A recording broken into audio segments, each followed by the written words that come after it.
In this chapter, I'm going to explain my color correction workflow as it applies to Premiere Pro. Now, a lot of folks, when they think about color correction, they think it's too complicated, they think it's too technical, or it's unnecessary.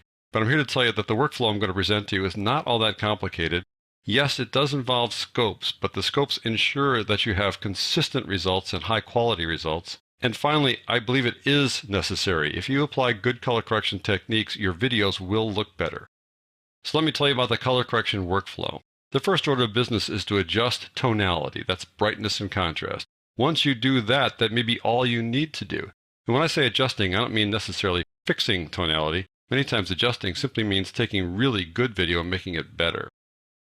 After you adjust tonality, you might need to adjust color.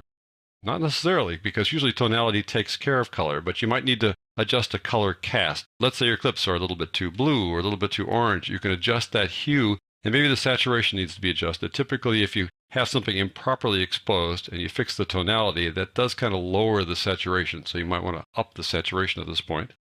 And then you might want to go into secondary color correction. Secondary color correction refers to changing colors of regions or objects in a clip. The first two steps are referred to as primary color correction, where you're fixing the entire clip from left to right, top to bottom for the whole length of the clip. Secondary color correction refers to just portions of the clip, things within the frame. So you might change the color of, let's say, clothing or a sky or something like that. Then you might want to give your clips looks, sometimes called filmic looks. You might want to make them look warm or cool or gritty. Give them a soft focus, things like that. So that's the color correction workflow. I'm going to give you a quick look at some of the techniques I'm talking about now. In the next lesson, we're going to talk about how to set up the Premiere Pro workspace.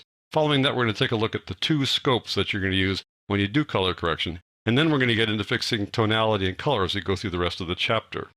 So here in Premiere Pro, I've switched over to the color correction workspace by going to Window, Workspace, Color Correction.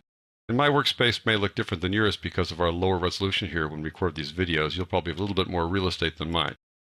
Let me just run through what I'm talking about here. This first clip looks pretty good. It's well exposed. I look in the scope here and I can see that it's well exposed. But I do want to give it a little bit more contrast. So I just apply something called the Luma Curve. And we're going to use the Luma Curve a lot and give it a little bit of contrast. And you can see how the contrast changes there. That's something we can do. You take a good clip and you make it look a little bit better. Here's something where it's clearly overexposed, a little bit too bright, and then you apply the Luma Curve to adjust that brightness and that contrast. We're going to use the Luma Curve and the Fast Color Corrector as the two main effects as we go through this chapter. Here it's underexposed, so I can fix that with the Luma Curve as well. This little curve here, we're going to fix the underexposure by doing that. We've got something where the exposure is really off the charts. It's overexposed and underexposed. The dynamic range here is a little bit too wide. We need to bring it down a bit. Things are a little too bright, a little too dark. So you can fix that again with a Luma Curve, just like this. This next one has an obvious problem. First of all, you can tell it's got a color cast, but also the exposure is terrible. It's got no bright areas, no dark areas, very low contrast. So your first step when you got things like doubly wrong like this is to fix the tonality, the brightness and contrast, and then the color. So here we've got Luma Curve, so we fix it with that. This little curve here to fix the tonality. And then we go on down here to fix the color.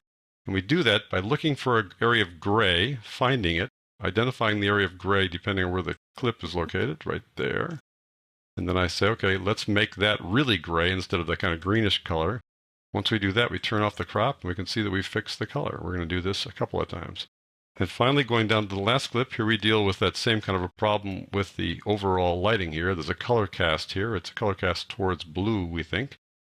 First thing we do is we adjust the tonality, and the tonality really is fine, so we just give it a little bit of contrast. Next, we can then adjust the color based on skin tone. In the previous one, we did it based on gray. This one, we're going to do it based on skin tone, like so. We check out the skin tone, change it for that, turn off the crop, and there you go. We have fixed things. So these are the kinds of things we're going to do in the next few lessons.